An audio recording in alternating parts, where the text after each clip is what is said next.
What is going on? Daniel here. Today we're reacting to a digital nomad who makes about $120,000 in Bali, Indonesia. Olumide made by CNBC Make It. I think these reaction videos are starting to be my jam. If you enjoy them, leave it down in the comments down below so I can know that you like this kind of videos. Without further ado, let's jump right into the video. But before you do that, if you want to listen to my podcast where I speak to entrepreneurs like Olumide who are also digital nomads, go check it out in the description down below. If you have any questions, comments, leave them down in the comment section. And now let's go into the video. The quality of life in Bali is crazy. For the same amount of dollars that you would spend in San Diego and any of the big cities, it is like living a life of luxury. Now, let me just mention that, with all of these things that you see about Bali, it's real. A lot of people have been there. Look at the picturesque view, the villas and the rice fields, everything is real.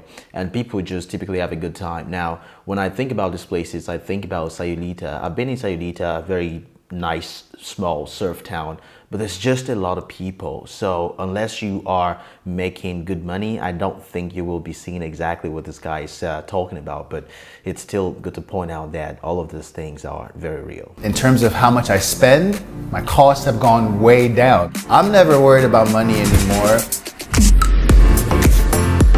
So this 3-year-old Olumide moved from the United States to Bali and makes $140,000 a year. Now that is a lot of money for someone who lives in Bali, Indonesia. You don't need to be making this much in order to live large, but is making it, so congrats to him. So Olumide is actually also a Nigerian. He's also Yoruba from his name, so I think we have a similar heritage, so that's really cool.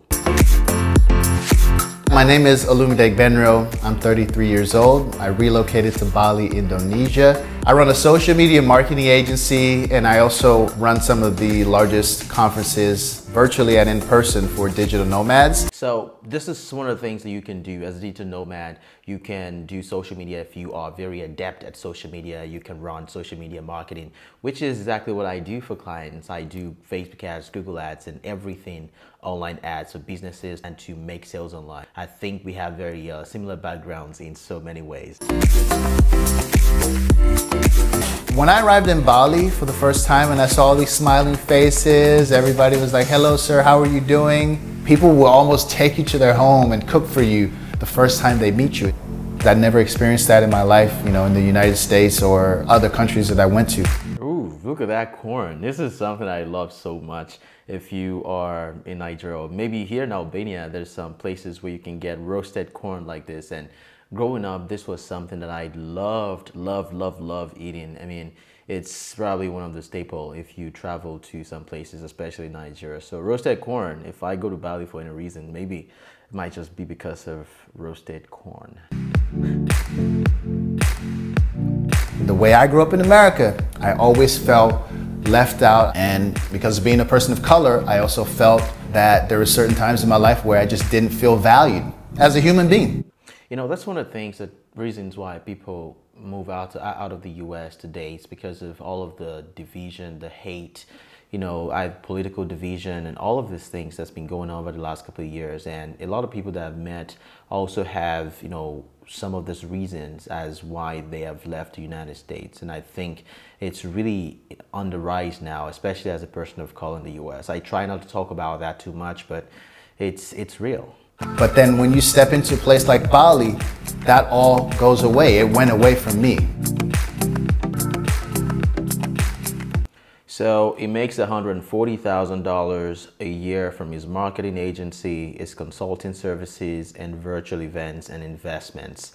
So he has 4 different sources of income. Now, if there's anything that I've known about people who make a lot of money, especially as well nomads, they have multiple sources of income. I think this guy is a good example of someone who has all of that in place. Worked so hard to improve my situation in terms of my income, and my businesses are doing well. The things that I pay for are all digital, All right, so let's look at this. He has rent 1,000, food 600, travel 300, health insurance 137, transportation with some $sign 98, laundry 60, and phone 28. This is pretty much, this is a very good amount right here. Rent takes up a huge chunk of your income, regardless of where you live, either in Bali or in the United States or in Thailand.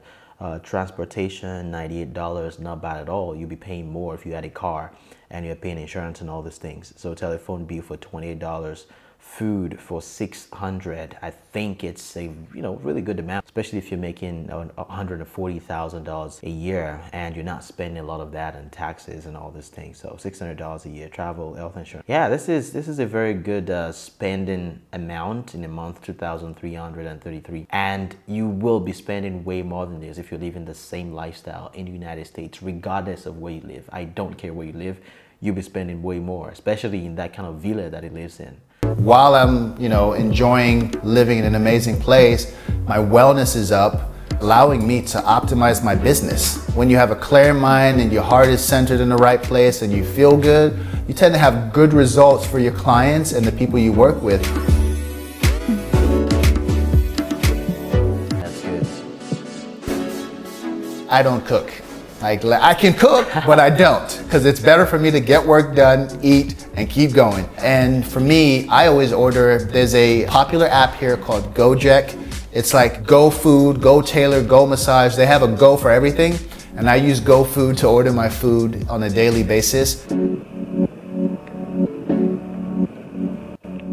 need your motorbike to ride around Bali, it's very common. You can't walk around in these streets, trust me, you do not want to be walking.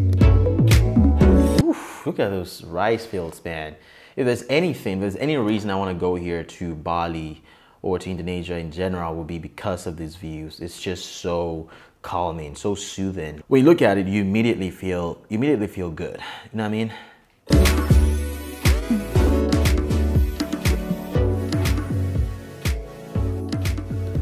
So you gotta treat yourself, right? So every month I actually get myself out of Canggu, the busy streets of Canggu with all the digital nomads, and I go up to Uluwatu, which is a really nice area where it's known for surfing. But I don't surf, I don't go there for surfing.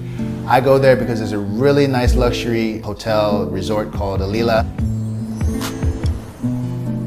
So this guy goes to a resort every month, takes himself out, and spends about $300 a month just to get himself out of the hustle and bustle of the digital nomad scene that is Canggu. So I think this is a really nice investment for someone who works hard. Of course, you want to have yourself in a clear space, in a clear mind, just so you can focus on the things that really matter, which is work. So if you're making that much money, I think it's only appropriate, it's only fair that you do that to yourself, that you treat yourself that rightly. So I grew up in Nigeria only up until age 6, and then I moved to the United Kingdom, lived in London from age 6 to 13, and then from age 13, my family, we won the green card lottery. We became eligible to be American citizens. So the entire family. It's really good. I mean, it's one of the lucky ones. But of course, he's worked out his entire life. Being able to win a green card at such a young age, coming from Nigeria, and it just puts you ahead. It puts you ahead in such ways that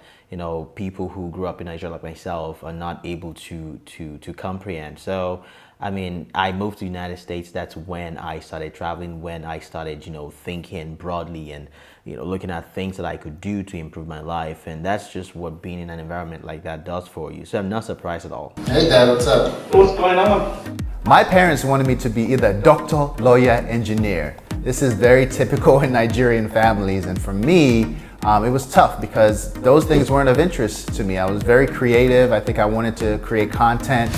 Yeah, that's one of the things about being raised in an African home. Your parents, they have this idea in their head. They want you to be something, be a doctor, lawyer, be an engineer, and so they can be proud of you and just boast about you to their friends. But it's the 21st century, man. Things are just a lot different these days. We want to be out there, make content, be creative, and just pursue the things that really interest us. So I feel like everybody feels that way in a way or the other. In order to get that, you actually have to invest in the local economy. You actually have to put money into Indonesia. And that's what we're doing. I have a real estate marketing agency, and we're helping people to actually market their properties here in Indonesia and in Bali.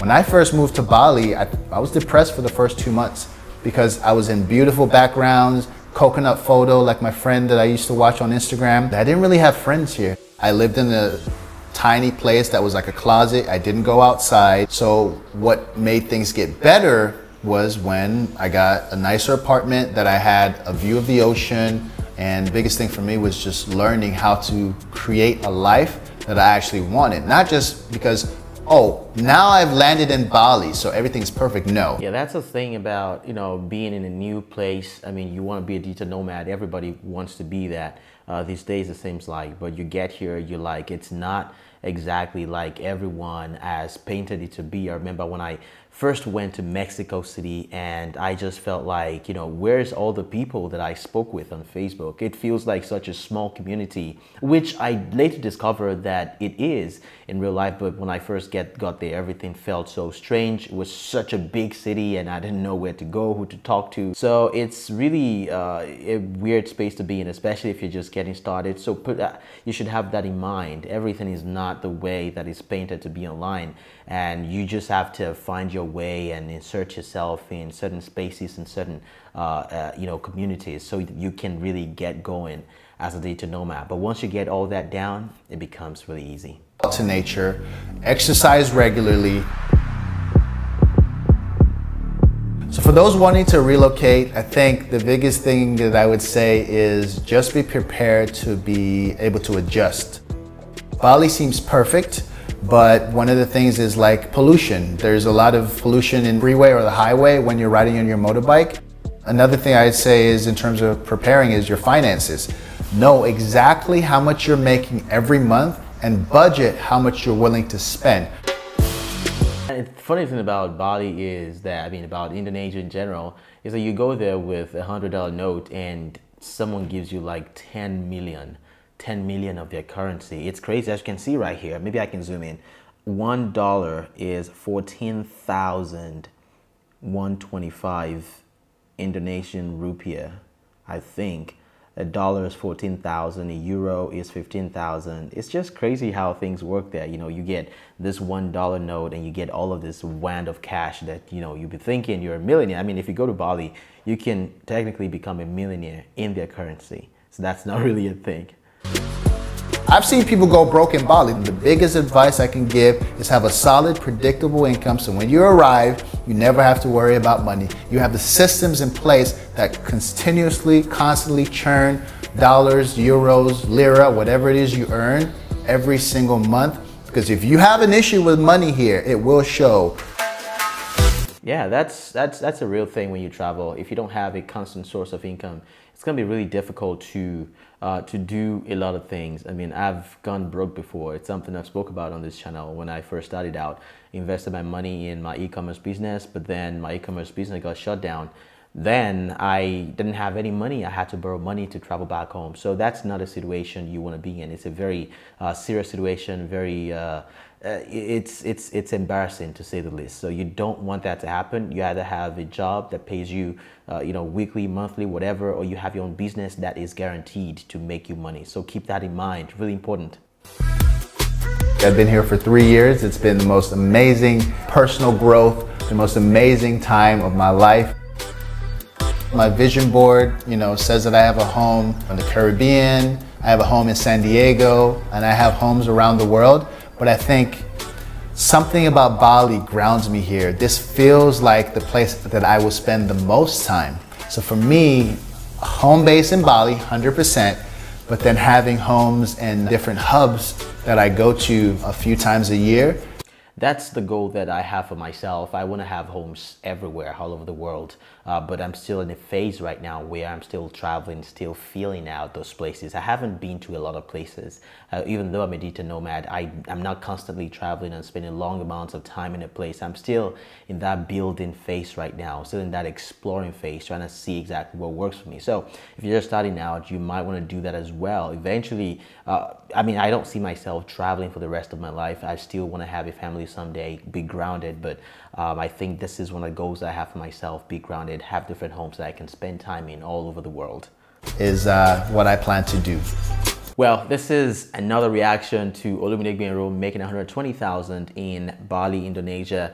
And I think this is a good message to everyone out there that you can be a digital nomad and still have this very good quality of life. You don't have to be a digital nomad and be broke or anything like that. Be a backpacker. Maybe you started as a backpacker, but it doesn't have to always be like that. So this is a lesson to you, and hopefully this inspires you to take action, pack your bags, and just go somewhere. If you enjoy this video reaction, let me know in the comments down below. And if you want to listen to my podcast, Inspired by Freedom, where I talk to entrepreneurs like Olumide, go check it out in the description below. It's on Spotify, everywhere you listen to your podcast.